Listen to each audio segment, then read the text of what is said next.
Hello everyone, I am Vaishni Shrivastava.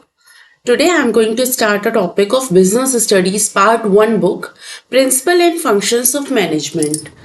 Or this is the name of the book, and the topic of this book is Nature and Significance of Management. Okay, chapter 1, Nature and Significance of Management. So first of all, I would like to tell you what is the meaning of management. Management की meaning क्या होती है, management को आगे हम किस तरह से समझेंगे इस ब्रीफली। इसको पहले मैं आपको एक समरी उसकी बता देती हूँ। देखिए क्या होता है, management is essential for all organisation, big और स्मॉल, प्रॉफिट और नॉन प्रॉफिट, सर्विस और मैन्युफैक्चरिंग। मैन्युफैक्चरिंग जो है ये आप कह सकते हैं कि मैनेजमेंट हर जगह इम्पोर्टेंस रखता है। हम बड़े से बड़ा कोई ऑर्गेनाइजेशन खोलें, फैक्ट्री ओपन करें, या फिर हम अपने घर में ही कुछ काम को मैनेज करना चाहते हैं, कोई पार्टी ऑर्गेनाइज करते हैं, तो उन सब के लिए हमें प्री प्लान्ड होना पड़ता है। इन सब चीज़ों के लिए हम क्या किस तरह से कैसे करेंगे। ठीक है, मान लीजिए हमारी कोई फैक्ट्री है, हमने फैक्ट्री ओपन करनी है। अब वो उसमें फैक्ट्री ओपन करनी है तो उसका क्या काम होगा। मान लीजिए हमें डिब्बे मैन्युफैक्चर करने हैं, ठीक है, कुछ कंटेनर्स बनाने, तो कंटेनर्स बनाने के लिए क्या टाइमिंग होगी, पावर सप्लाई कहाँ से आएगी, कितने लेबर होंगे, और एडवर्टाइजिंग डिपार्टमेंट का क्या होगा, और भी चीज़ें कई अलग अलग तरह से हमें हर चीज़ को प्लान करना पड़ेगा कि ये मटेरियल कहाँ से आएगा, और भी चीज़ें होती हैं, कई चीज़ें होती हैं। तो धीरे धीरे हम समझ में आएगा कि जब इन्हीं सब चीज़ों को हम पहले समझ में प्लान करते हैं कि हमें क्या क्या चीज़ें चाहिए होती हैं। ठीक है, पहले हमें क्या क्या चीज़ें चाहिए, हमने उसको ऑर्गेनाइज किया, अब उसको वन बाय वन लाइन से हमें लगाना होगा, उसको मैनेज करना होगा लाइन से, किस तरह से क्या काम पहले होगा, क्या काम बाद में होगा, ये सब हमें डिसाइड करना होगा। तो उन सभी डिसीजंस को मिला के हम इसको के मैनेजमेंट का नाम देते हैं। देखिए मैनेजमेंट हर जगह इंपॉर्टेंस रखता है। वो नॉन प्रॉफिट ऑर्गेनाइजेशन होगा जिसका कोई मोटिव प्रॉफिट कमाना नहीं होता है, लेकिन मैनेज तो हमें फिर भी करना पड़ेगा ना। तो इसीलिए हम कह सकते हैं नॉन प्रॉफिट ऑर्गेनाइजेशन में, प्रॉफिट ऑर्गेनाइजेशन में, स्मॉल ऑर्गेनाइजेशन में, बिग ऑर्गेनाइजेशन में, मैन्युफैक्चरिंग में, किसी फैक्ट्री में, कहीं भी, everywhere we need management. Okay, so management is necessary so that individual make their best contribution towards the group objective. अब जो है इसका मतलब क्या होता है, हम कोई भी काम करेंगे तो हमने सोच लिया हमें ये काम करना है, लेकिन हम इसको अकेले तो कर नहीं पाएंगे। हमें इसके लिए कई लोगों की ज़रूरत होती है, कई लोगों की आवश्यकता होती है। हम उन लोगों को एक साथ काम में किस तरह से बांधे रखते हैं, ये भी एक बहुत बड़ा मैनेजमेंट होता है। इसको करना भी बहुत बड़ा मैनेजमेंट होता है। देखिए किसी भी डिपार्टमेंट में अलग अलग जो है डिवीज़न्स होते हैं, कोई सेलिंग डिवीज़न होगा, कोई जो है एडवर्टाइजिंग होगा, कुछ अकाउंटिंग्स वाले होंगे। तो इस तरह से कई डिवीज़न होते हैं, कई डिपार्टमेंट्स होते हैं, लेकिन क्या होता है, इनका मोटिव क्या होता है, इनका मोटिव एक ही होता है। वो जो भी उनका टारगेट होता है उसको अचीव करना होता है। उन सब के लिए ये सब ग्रुप बना के काम करते हैं, और फिर एक इनका ऑब्जेक्टिव होता है जिसको इन्हें पाना होता है। तो इस सारे चीज़ों को हमें ध्यान में रख के अपने टारगेट को अचीव करना ही मैनेजमेंट कहलाता है। ठीक है, इतनी बात क्लियर हो गई है। अब देखिए क्या है concepts. Management is an activity which is necessary wherever there is a group of people working in an organization. Management एक ऐसी एक्टिविटी है जहाँ पे कई लोगों का समूह काम करता है एक साथ, वहाँ पे हमें मैनेजमेंट की आवश्यकता पड़ जाती है। People in an organisation are performing diverse task but they all working towards the same goal. देखिए यही बात मैंने अभी आपको बताई कि एक ऑर्गेनाइजेशन में कई तरह के काम होते हैं, लेकिन उस सब काम को एक साथ एक टारगेट के लिए काम करना होता है। तो हमें सबकी थिंकिंग को मैच करके आगे बढ़ना होता है। तो इसके लिए मैनेजमेंट सबसे ज़्यादा ज़रूरी होता है। ठीक, management aims at guiding their efforts towards achieving a common objective. A goal, thus, management has to see that tasks are completed and goals are achieved. That is effectiveness with the least amount of resources at the minimum cost. That is efficiency. देखिए, management को बनाए रखने के लिए, management को अच्छे से करने के लिए, हमें चीज़ों को अच्छे से मैनेज करने के लिए हमें दो चीज़ की ज़रूरत होती है.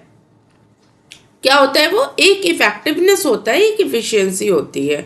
हमें जितना ज़रूरी इफेक्टिवनेस होता है, हमारे लिए इफेक्टिव होना होता है, उतना ही ज़रूरी हमें इफ़िशियंट होना भी होता है. ऐसा नहीं होता है कि हम एक पर्सपेक्टिव को भूल के और दूसरे पर्सपेक्टिव पे अपना ध्यान लगा लें. ठीक है, हमें दोनों ही पर्सपेक्टिव को अपने नज़रिए से सही करना होता है. ओके, देखिए क्या होता है. पहला है इफेक्टिवनेस और दूसरा है इफिशियंसी.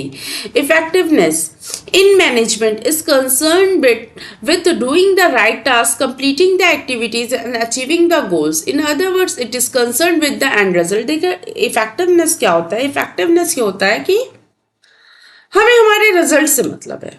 हमारा रिजल्ट आ गया, अच्छा आना चाहिए, बस हम उसको किस तरह से कर रहे हैं इसमें ये पॉइंट ही भूल जाते हैं. तो हमें ऐसा नहीं करना है. हमें रिजल्ट, इफेक्टिवनेस क्या है? रिजल्ट ओरिएंटेड होता है. इसमें सिर्फ रिजल्ट का ही मतलब होता है. तो इसमें कोई काम अगर 12 घंटे में होना चाहिए, वो काम 15 घंटे में हो रहा है, तो उससे उनको मतलब नहीं होता. या कोई काम 10,000 में होना चाहिए, वो काम 20,000 में हो रहा है, तो भी उनसे कोई मतलब नहीं होता, क्योंकि उनको एंड रिजल्ट क्या आता है उससे मतलब होता है. तो ऐसा नहीं होना चाहिए. हमें इफेक्टिव होना चाहिए. हमें इन सब चीज़ों को ध्यान में रखना चाहिए. नेक्स्ट क्या होता है? Efficiency means doing the task correctly with the minimum cost. There is a kind of cost benefit analysis involved in the relationship between inputs and outputs. देखिए हम क्या इनपुट डाल रहे हैं कोई कुछ मैन्युफैक्चर करने में, और क्या मैन्युफैक्चर होके आ रहा है, क्या आउटपुट हमें मिल रहा है. इसका जो है सीधा सीधा हम देख सकते हैं जो है कि ये सीधा सीधा जो है ये इस चीज़ से इसके कॉस्ट के ऊपर ये डिसीजन आ जाता है. अगर हम बहुत महंगी चीज़ें इसमें बनाने में लगाएंगे तो वो प्रोडक्ट भी बहुत महंगा बनेगा, फिर मार्केट में उतारने में और महंगा हो जाता है अदर टैक्सेस लग के. तो हमें इस चीज़ के लिए इतना इफेक्टिव होना चाहिए, इफिशियंस होना चाहिए कि हम कम से कम पैसे में या कम से कम चीज़ों में हम ज़्यादा से ज़्यादा मैन्युफैक्चरिंग कर सकें.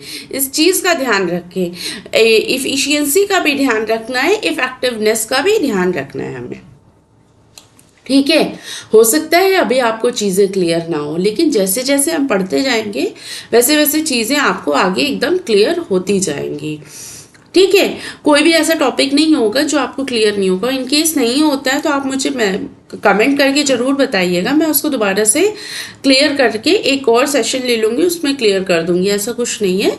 तो आप समझिए, अगर समझ नहीं आता है पूरा सेशन देखिए, फिर मैं आपको बताऊँगी अगर तब भी कोई दिक्कत होगी. वैसे मुझे लगता है कि पूरा सेशन देखने के बाद आपको कोई दिक्कत होनी नहीं चाहिए. Effectiveness versus efficiency for management. It is important to be both effective and efficient. ठीक है, these two aspects need to be balanced and management at times has to compromise with efficiency. For examples, it is easy to be effective and ignore efficiency. ये easy होता है बहुत कि effective हो जाना, काम कर देना, और efficiency को भूल जाना.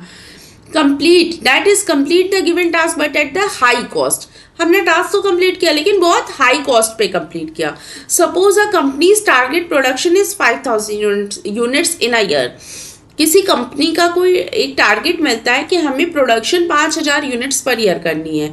To achieve this target the manager has to operate on double shifts. अब मैनेजमेंट को इस टारगेट को पूरा करने के लिए डबल शिफ्ट में काम करवाना पड़ा due to power failure most of the time, क्योंकि बार बार लाइट चली जा रही थी. The manager is able to produce 5,000 units but a higher production cost. अब मैनेजर तो प्रोडक्ट को प्रोड्यूस करने में कामयाब हो गया कि उसने 5,000 यूनिट्स बना ली हैं, लेकिन क्या हुआ, इसने डबल शिफ्ट लगाई. डबल शिफ्ट लगाने पे क्या हुआ, लेबर ने ज़्यादा पैसे लिए, ज़्यादा चार्जेस लिया, तो प्रोडक्ट में ही तो हम सब जोड़ते हैं, जो प्रोडक्ट बनता है उसी में तो ये सब इंक्लूड होता रहता है ना, ये कॉस्ट बढ़ती रहती है प्रोडक्ट की।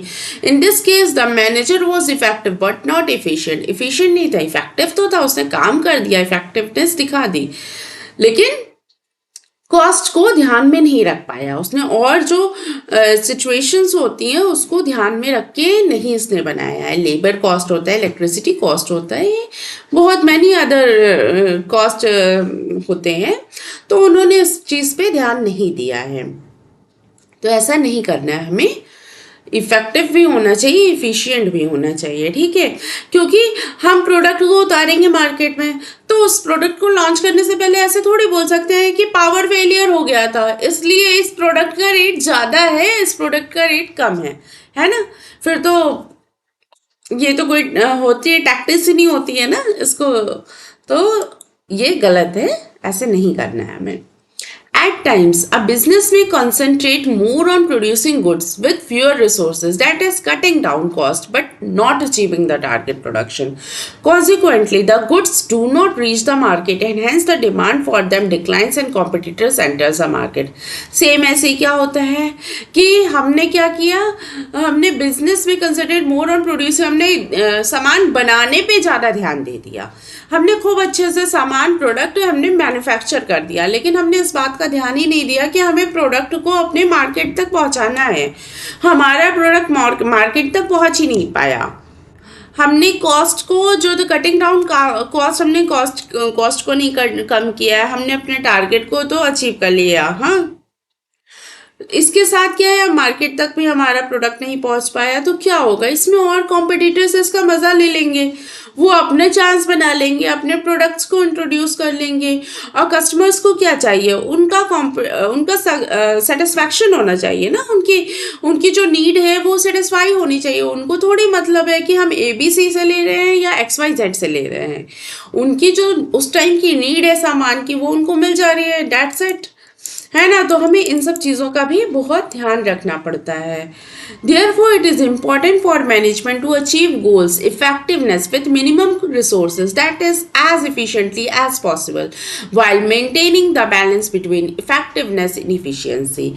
इसके साथ हम ये कहना चाहते हैं कि एक मैनेजमेंट को टारगेट अचीव करने के लिए इफ़ेक्टिवनेस भी होनी चाहिए उसके अंदर, और इफ़िशिएंट भी होना चाहिए, वो टाइम से काम को कंप्लीट भी करना चाहिए और मिनिमम कॉस्ट पे काम को कंप्लीट करना चाहिए। ये दोनों ही चीज़ें अगर ध्यान में होंगी तो टारगेट अच्छे से कंप्लीट होने की ज़्यादा चांसेस होती हैं, सक्सेसफुली टारगेट हमारा अचीव हो सकता है, ठीक है।